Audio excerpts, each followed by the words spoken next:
ध्याऊं तुमको, पूजूं तुमको, दर्शन बिन अखियां तरसे। आवो नी श्री विद्यासागर के चरणों में झुका रहा अपना माथा। इनके जीवन की हर चर्या मन पड़ी स्वयं ही नवगाथा। नागम का वह सुधा कलश जो बिखराते हैं गली गली, जिनके दर्शन को पा करके हिलती मुरझाई हृदय कली। ओम अष्टादश आचार्य विद्यासागर मंदिर अतस्तंभोष्ट वाहनम। जय हो जय हो। अतिष्ठाठा स्थापनम। जय हो जय हो जय हो। आत्मम सन्निधि सन्निधिकरणम। जय हो जय हो। संसारिक विषयों में पढ़कर मैंने अपने को भरमाया, इस राग देश की बैतरणी से अब तक पार नहीं पाया। तब ज्ञान सिंधु के जल कण से पब काल उस धोने आया हूँ। आना जाना मिट जाए मेरा, यह बंद काटने आया हूँ। ओम अष्टोदश आचार्य विद्यासागर मंदिर जन्म जन्म मृत्यु नाशनाय जलम नृपामिति अर्णव अर्पित अक्षत है। अक्षय पद मुझको मिल जाए, तब ज्ञान अरुण की किरणों से यह हृदय कमल भी खिल जाए। ओम आचार्य विद्यासागर मंदिर अक्षय पद प्राप्त है। अक्षर प्राप्ति सेना को तृप्त करें, इतनी उतनी बढ़ती इच्छा ज्वाला। मैं काम भाव विध्वंस हित मन सुमन चढ़ाने आया हूँ। यह मदन विजेता मन न सके, यह भाव हृदय में लाया हूँ। ओम आचार्य विद्यासागर मंदिर कामबाण बुद्धनाय पुष्पम नृपामिति। रोम रोम से निकले गुरुबर नाम तुम्हारा, गुरुबर नाम तुम्हारा। ऐसा दो वरदान कि फिर ना पाऊं जन्म दोबारा। रोम रोम से निकले गुरुबर नाम तुम्हारा, गुरुबर नाम तुम्हारा। इस क्षुधा रोग की व्यथा कथा भव भव में कहता आया हूँ। अति भक्ष अभक्ष भगे फिर भी मन तृप्त नहीं कर पाया हूँ। नए वेद समर्पित करके मैं तृष्णा की भूख भगाऊंगा। अब और अधिक ना भटक सकूं, यह अंतर्बोध जगाऊंगा। ओम नीम सिंह अष्टोदराचार्य विद्यासागर मंदिर सुधा नैवेदम नृपामिति। हे दीप समर्पित है मुनिवर, मेरा तम दूर भगा देना। तुम ज्ञान दीप की बाती से मम अंतर दीप जला देना। ओम ह्रीं श्रीं अष्टोदराचार्य विद्यासागर मंदिर मुहान का विनाशनाय दीपम नृपामिति। मेरे जीवन की डोर गुरुवर खींचो अपनी ओर, मेरे जीवन की डोर गुरुवर खींचो अपनी ओर। इस अशुभ कर्म ने घेरा है, मैंने अब तक यह माना था। बस पाप कर्म तक पुण्य कर्म को चाह रहा अपनाना था। है हाँ इन्हें जलाने आया हूँ, इसीलिए तब चरणों में धूप चढ़ाने आया हूँ। ओम ह्रीं श्रीं अष्टोदराचार्य विद्यासागर मंदिर अष्टकम दना धूपम नृपामिति। भोगों को इतना भोगा कि उसको ही भोग बना डाला। साध और साधक का अंतर मैंने आज मिटा डाला। पाना था जिसके मिल बैठा मुझे ठिकाना है। ओम ह्रीं श्रीं अष्टोदराचार्य विद्यासागर मंदिर महामोक्ष प्राप्त फलम नृपामिति। जग के वैभव को पा करके निस दिन कैसा अलमस्त रहा। चारों गतियों की ठोकर को खाने में ही अब अस्त रहा। ओम ह्रीं श्रीं अष्टोदराचार्य विद्यासागर मंदिर अनर्गल प्राप्त है अर्गम नृपामिति। अभिमान तुम्ही, पहचान तुम्ही, तब त्याग तुम्ही और ज्ञान तुम्ही। मेरे गुरुवर विद्यासागर हम जैनों के भगवान तुम्ही।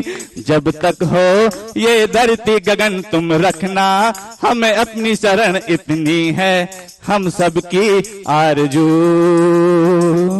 हे गुरुवर तेरे गुण गाने अर्पित हैं, जीवन के क्षण क्षण अर्चन के सुमन समर्पित हैं। हर साई जगती के कण कण कर्नाटक के सद लगा ग्राम में मुनिवर तुमने जन्म। बचपन के इस विद्याधर में विद्या के सागर उमड़ पड़े, मुनिराज देश भूषण जी से तुम व्रत ब्रह्मचर्य निकल पड़े। आचार्य ज्ञान सागर ने सन 68 में मुनि पद दे डाला, अजमेर नगर में हुआ उदित मानो रविदम हरने वाला। गेद ज्ञान की छैनी से गिर कर्म काटने वाला, स्वयं तीत से पावन हो तुम हो अपने में समय सा। तुम साधुवाद के प्रस्तोता, वाणी बीड़ा के मधुरता। तुम कुंद कुंद के कुंदन से कुंदन सा जग को कर देने, भटके अटकों को पट देन। वह मंद मधुर मुस्कान सदा चेहरे पर बिखरी रहती है, वाणी कल्याणी है अनुपम करुणा के झरने झरते हैं। तुम में कैसा सम्मोहन है, क्या है कोई जादू टोना, जो दर्श तुम आपके कर जाता नहीं चाहे कभी बिलग होना। इस अल्प उम्र में भी तुमने साहित्य से जन अति कर डाला, जैन गीत सागर में मानो नानो सागर भर डाला। है शब्द नहीं गुण गाने को, गाना भी मेरा अनजाना। स्वर ताल छंद में क्या जानू, केवल भक्ति में रम जाना। हे तपो मूर्ति है तक है योगीश्वर है महासंत, हे अरण कामना देख सके युग युग तक या मामी बस। उपसर्ग कोई परिसय कोई जीवन में तुम्हारे ना आए, तुम जियो हजारों साल गुरु तुम उम्र हमारी लग जाए। जब तक हो ये धरती गगन तुम रफना, हमें अपनी शरण इतनी है हम सबकी आरजू हो।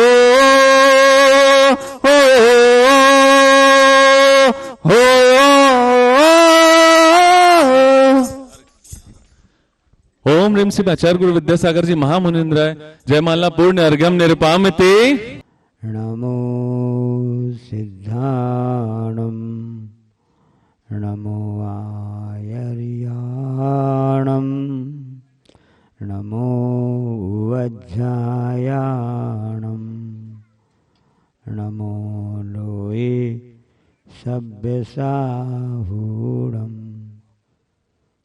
चंद्रगिरी के चंद्रप्रभु भगवान की, गुरु नाम गुरु आचार्य ज्ञान सागर जी महामुनिराज की, मूक माटी रचयिता आचार्य परमेश्वरी गुरुदेव की, पूज्य मुनि श्री चंद्रप्रभु सागर जी व निरामय सागर जी महाराज की।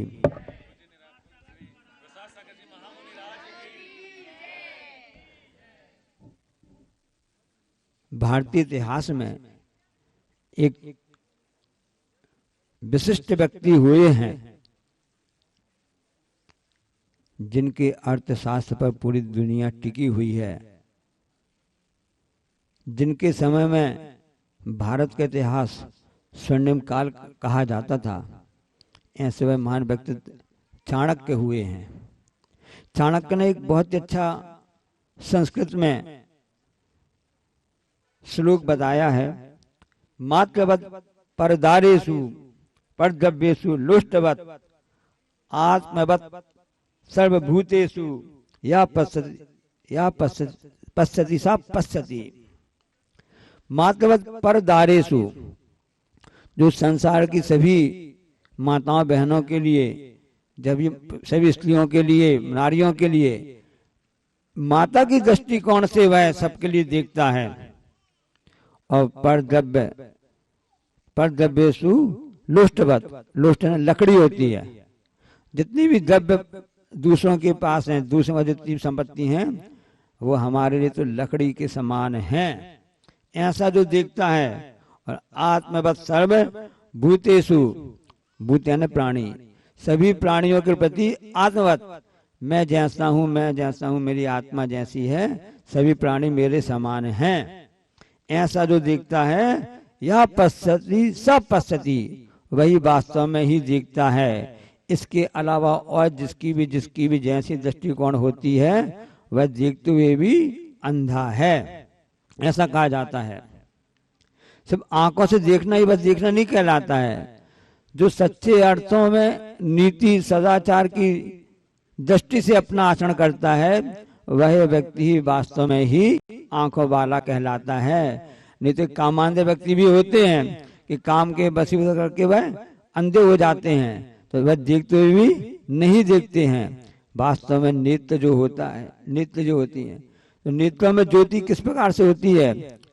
नेत्रों में ज्योति बढ़ाने के लिए बहुत प्रयास करते रहते, सभी लोग करते रहते हैं, लेकिन वास्तव में अंतर की जो ज्योति यदि आपकी चालू है, अंतर की ज्योति यदि आपकी जागृत है, तो बाहर की ज्योति कम भी पड़ जाएगी तो भी चिंता की बात नहीं है। इस गांव का नाम क्या है? नरौंधी। तो एक आंखों का रोग होता है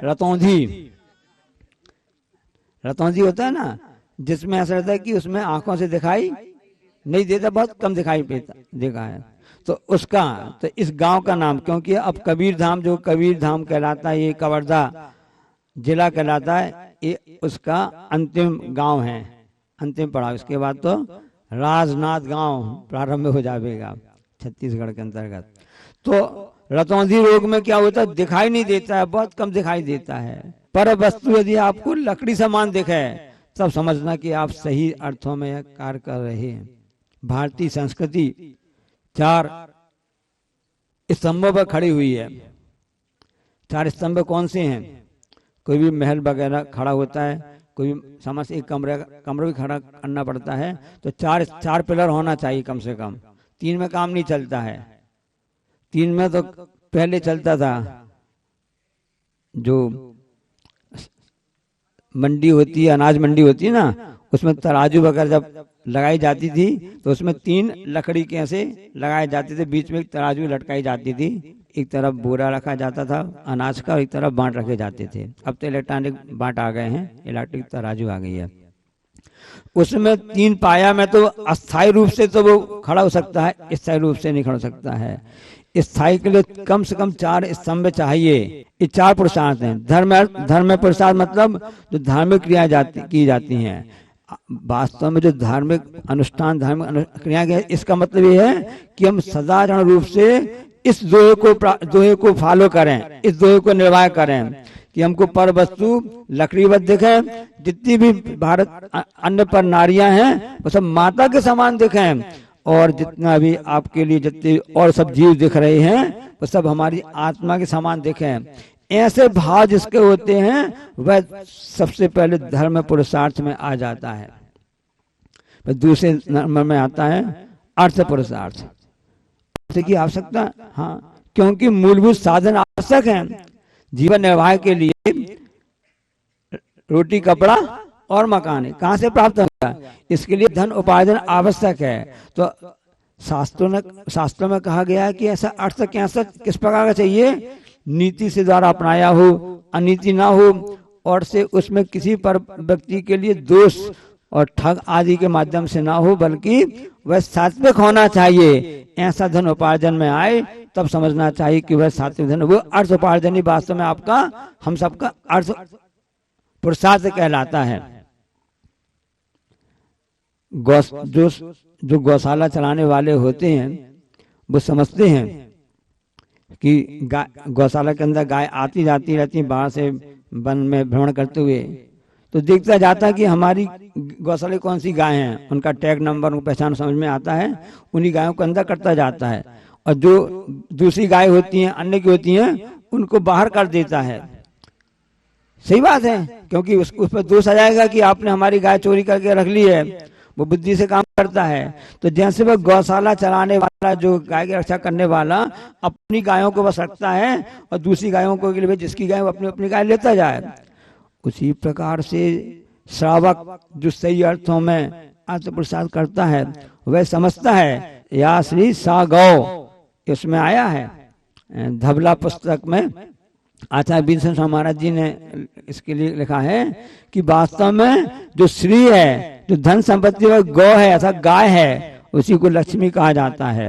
तो जो अर्थ है हमारे पास में आ रहा है तो वह पुण्य रूपी, पुण्य के द्वारा आ रहा है, तो समझ लेना कि वह वास्तव में हमारा स्वयं का अर्थ पुरुषार्थ सही है। और यदि पाप रूप जो दूसरी गाय हैं उनको हम नहीं रख रहे हैं, उसको अलग कर दे रहे हैं, तो पाप रूपी धन है उसको हमको नहीं रखना है, जिससे अर्थ में अर्थ पुरुषार्थ कहलाता है। भारतीय संस्कृति का दूसरा स्तंभ है।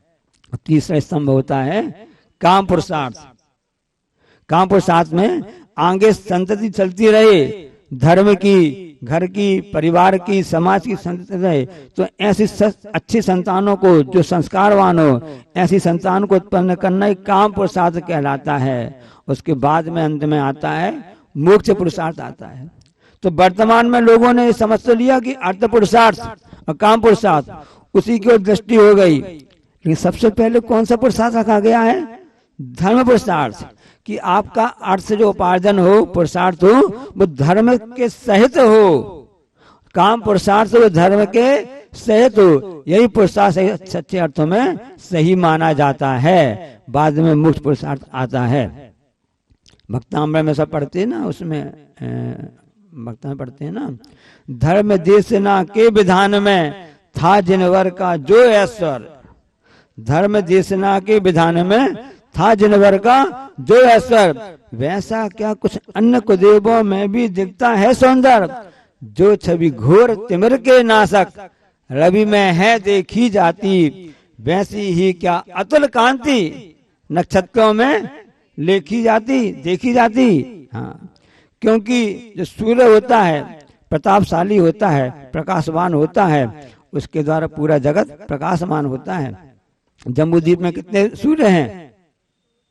2 सूर्य 2 चंद्रमा हैं, आप बता देंगे आगे। तो सूर्य में प्रकाश होता है और सूर्य के प्रकाश से पूरी जगत उसको प्राप्त करके अपनी दिनचर्या और दिन आगे बढ़ाता रहता है। जो चमक, जो शाइनिंग, जो ग्लो सूर्य में है, वो क्या सितारों में है? नहीं है।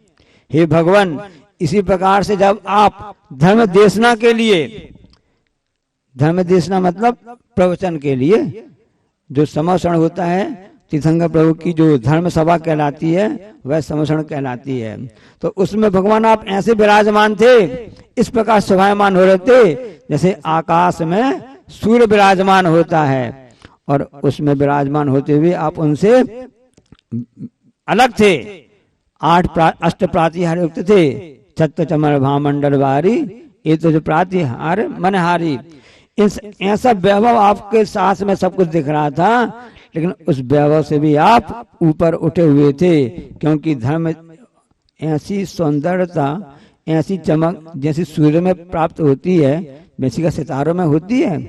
वैसी क्या तारों में होती है? नहीं होती है। उसी प्रकार से, क्योंकि भगवान आप वीतराग हैं, आप सच्चे धर्म को उपदेश देने वाले हैं। तीर्थंकर का लक्षण हमने क्या पढ़ा था कि जिनके कल्याणक होते हैं और जो सच्चे धर्म का उपदेश देते हैं वे तीर्थंकर कहलाते हैं। वे अनंत परमेश्वरी भगवंत कहलाते हैं। विशेष रूप से जिनको प्राप्त होता है तीर्थंकर प्रकृति नाम कर्म का, जिनके साथ में चलता है, साथ चलता है, उनके लिए विशेष सुविधा अष्ट प्रातिहार आदि प्राप्त होते हैं। ऐसे अनंत परमेश्वरी आप हैं। तो क्योंकि ऐसी तुलना अन्य कुदेवों में इस ढंग से शाइनिंग प्राप्त नहीं होती है। सूर्य सितारों की तुलना की गई है।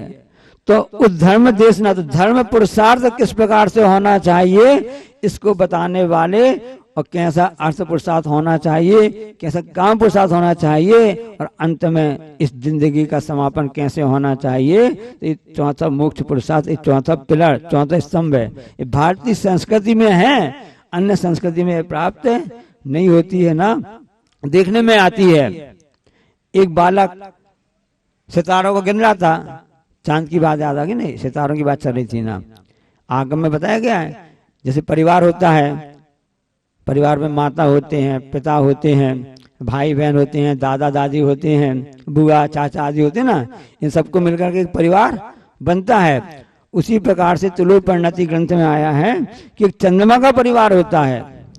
चंद्रमा का परिवार, हाँ, चंद्रमा का परिवार होता है। चंद्रमा के लिए इंद्र बताया गया है और सूर्य के लिए प्रतिनिधि है। तो एक चंद्रमा के परिवार में एक सूर्य रहता है, 28 नक्षत्र रहते हैं, 88 ग्रह होते हैं और से 66,975 कोड़ा कोड़ी तारे होते हैं। कितने? 66,975 कोड़ा कोड़ी सागर। 1 करोड़ गुण 66,975। 1 करोड़ मतलब 10⁷7, 10 की घात 7 होते हैं, मतलब लगभग 19 डिजिट।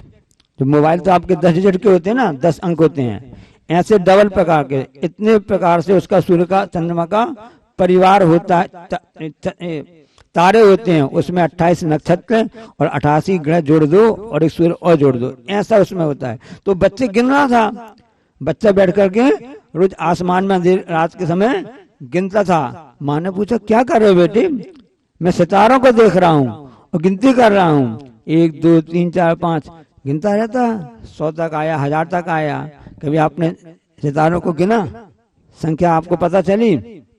आप समझदार हैं कि अनगिनत होते हैं, इसकी गिनती नहीं की सकती है, क्योंकि हमारी दृष्टि जो है रतौंधी के इन विषय भोगों से युक्त हो गई है। रतौंधी रोग हम सबके लिए आंख में रोग हो गया है, इसलिए हमको वह हमारा ज्ञान इतना तीव्र नहीं है कि हम उसको पकड़ सकें।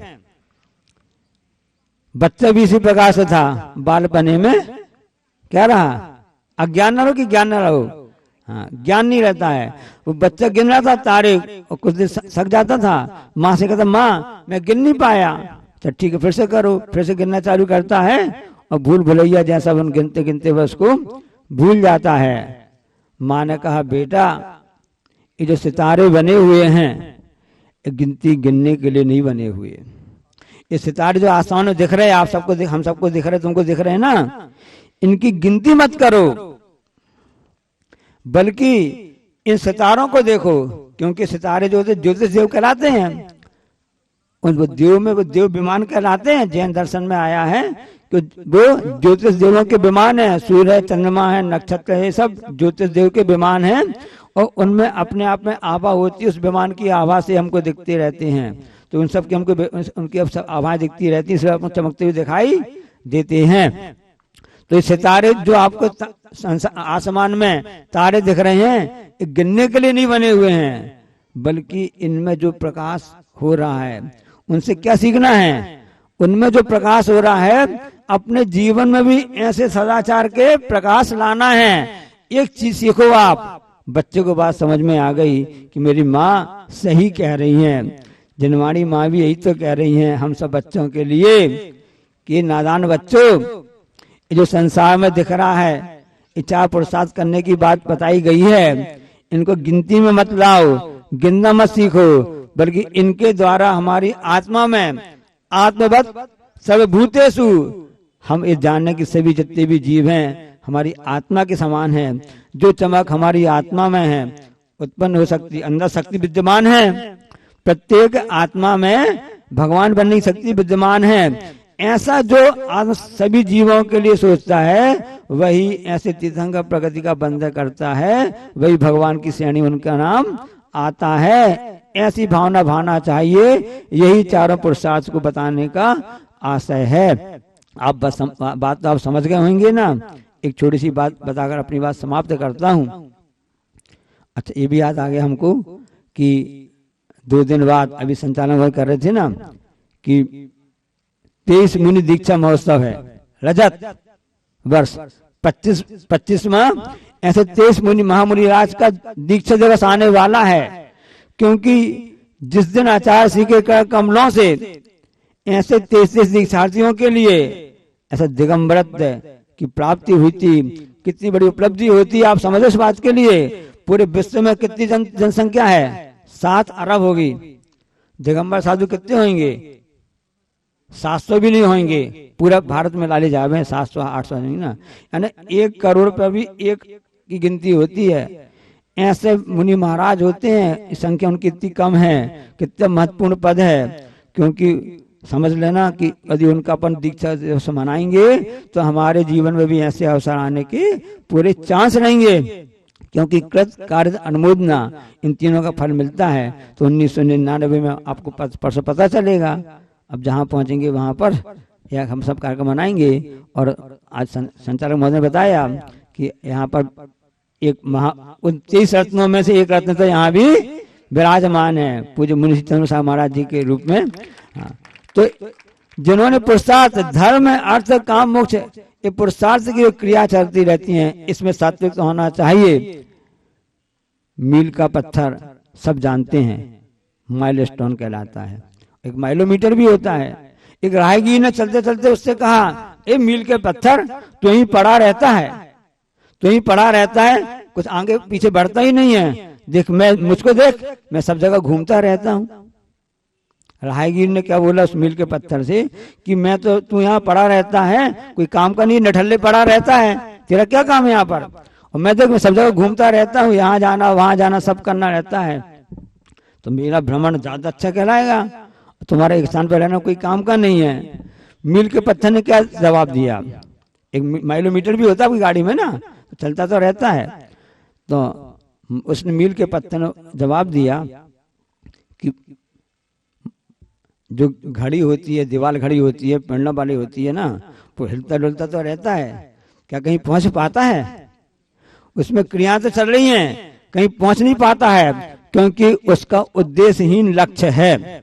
हे राहगीर, तेरा कोई उद्देश्य ही नहीं है, तू बिना उद्देश्य के यहाँ भटकता रहता है, तू स्थिर नहीं हो पाता है, इसलिए यहाँ भटकता रहता है। मैं भलाई स्थिर हूँ, लेकिन मैं किसी उद्देश्य को लेकर यहाँ पर खड़ा हुआ हूँ, इसलिए मेरा यह रहना भी दूसरों को दिशा बताता है कि आप इस दिशा पर जाओगे, इतनी दूर पड़ेगा। कितनी दूर है? डोंगरगढ़ कितनी दूर है? चंद्रगिरी क्षेत्र कितना दूर है? माइलस्टोन बता रहा है 80 किलोमीटर बाकी है तो चंद्रगिरी। तो वो मील का पत्थर बता रहा है कि आपकी लक्ष्य कहाँ है, आपकी यात्रा कहाँ तक जानी है। मैं उसको उद्देश्य को बताने के लिए यहाँ पर खड़ा हूँ, इसलिए मेरा खड़ा होना ही मेरा कर्तव्य निष्ठा है, इसलिए मैं उद्देश्यहीन नहीं हूँ, तुम उद्देश्यहीन हो। तुम यहाँ से वहां घूम रहे हो, अपने लक्ष्य को प्राप्त नहीं कर पा रहे हो। इसलिए मील का स्टोन भी जो मील का पत्थर है, इसलिए कहा जाता है फलाने चंद जी आ गए, इस क्षेत्र के, इस गांव के, इस समाज के ये मील के पत्थर हैं। ये व्यक्ति ऐसे हुए जिन्होंने भारत की आजादी के लिए मील के पत्थर साबित हुए। किसी ने चलते राहगीर का नाम नहीं लिया है। इसलिए मील के पत्थर की बात समझ में आ गई कि नहीं आ गई है? तो हम भी यहाँ से मील के पत्थर बने, ताकि हमारा जीवन का स्वयं प्रकाशित होता रहे और दूसरों के लिए भी हमारे जीवन से मार्गदर्शन मिले, दूसरों को दिशा निर्देश प्राप्त हो सके। गाड़ी में माइलोमीटर लगा रहता है, वो भी हमको बताता रहता है कितनी स्पीड चले, कितनी गति है, लेकिन वो उसके बताने से नहीं चलती है। गाड़ी में चक्के में जितनी चाल में तेजी होती है उसकी गति बताई जाती है, वो नापने का यंत्र है। लेकिन मील का पत्थर तो दिशा निर्देश देने वाला एक पत्थर है। पत्थर होते हुए भी भाई हमारे लिए एक दिशा निर्देश देता है, इसलिए उसका बहुत बड़ा महत्व है। बोलिए अहिंसा परमो धर्म की, जा वाणी के ज्ञानते हैं सूझे लोकालोक, सो वाणी मत सदा दी। हे जनवाणी भारती तो जपो, जो तेरो शरणा गए सो पावे।